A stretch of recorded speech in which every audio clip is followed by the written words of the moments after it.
The resurgence of the Yakuza series has been one of the industry's most unexpected success stories. A distinctly Japanese action-adventure franchise, Sega tried and failed to bring it to the West in the early days. Things eventually got so bad it took 3 years for Yakuza 5 to be localized. However, starting with the release of the prequel, Yakuza 0, in 2017, the series has found its footing outside of Asia.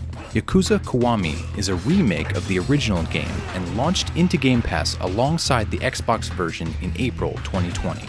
Narratively speaking, it should be the essential entry point for newcomers, but the franchise has evolved quite a bit over the years. Let's find out if Yakuza Kiwami is a Game Pass or a game fail. The Yakuza series is a story of Japanese crime syndicates battling for control of a fictional Japanese district. You follow Kazuma Kiryu, whose life changes when his best friend kills the family's head while protecting Kiryu's childhood friend. Kiryu takes the blame for the murder in an attempt to protect his friends, but after 10 years in prison, Kiryu's childhood friend goes missing, and his best friend is now the head of his own crime family and hungry for power. Kiryu is released, multiple Yakuza wind up dead, and 10 billion yen disappears from the family's bank account. It's Kiryu's job to get to the bottom of it all. The Yakuza series is a complex soap opera.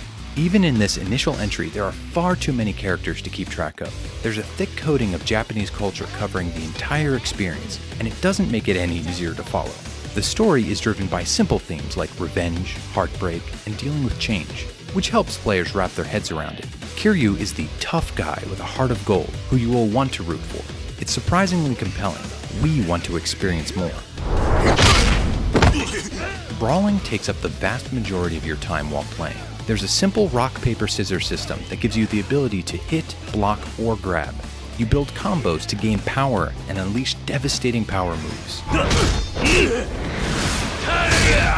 You can also switch between 4 different combat styles, and there are tons of upgrades that give you new moves or improve existing ones. Fighting your average thug on the streets feels good.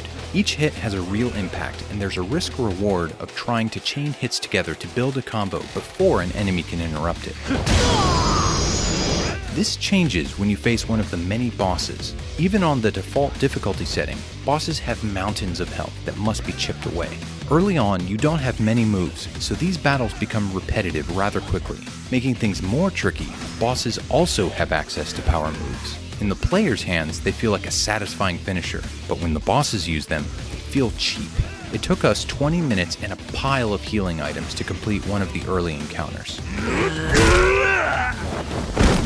If you grow tired of fisticuffs, the semi-open world of Yakuza provides plenty of minigames to play. There's an arcade where you can play a claw game to catch toys for a desperate businessman, and a strangely raunchy version of rock, paper, scissors aimed at children. You can rise through the ranks of a slot car racing league, or partake in more traditional hobbies like bowling, pool, mahjong, or gambling. This is just scratching the surface. While none of the side activities are great on their own, it's the sum of all the parts that leaves an impression. There's a ton of content to play if you're going for 100% completion. The open-world action-adventure is a dying breed. Most similar franchises have turned into action RPGs at this point, but since all 7 mainline entries of the Yakuza series are on Game Pass, there are plenty of comps. All of the games have high Metacritic scores, but Yakuza Kiwami is one of the lower-rated games in the series. The prequel, Yakuza 0, is one of the best, and fans say it's also the ideal place to start. If you are looking for a pure brawler instead, Streets of Rage 4 is based on classic arcade beat-em-ups. If you are looking for a more traditional open-world action-adventure, Sunset Overdrive is the prototype for Insomniac's Spider-Man games, and is excellent in its own right. Just Cause 4 is another option with almost too much content. Now that Grand Theft Auto 5 has left the service, there's one less viable option.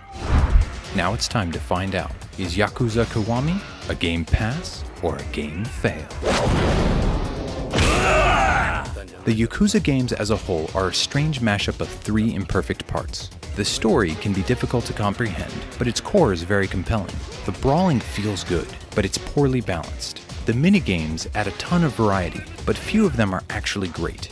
It's the combination of the three that somehow works, and we now understand why the series has ascended mere cult status.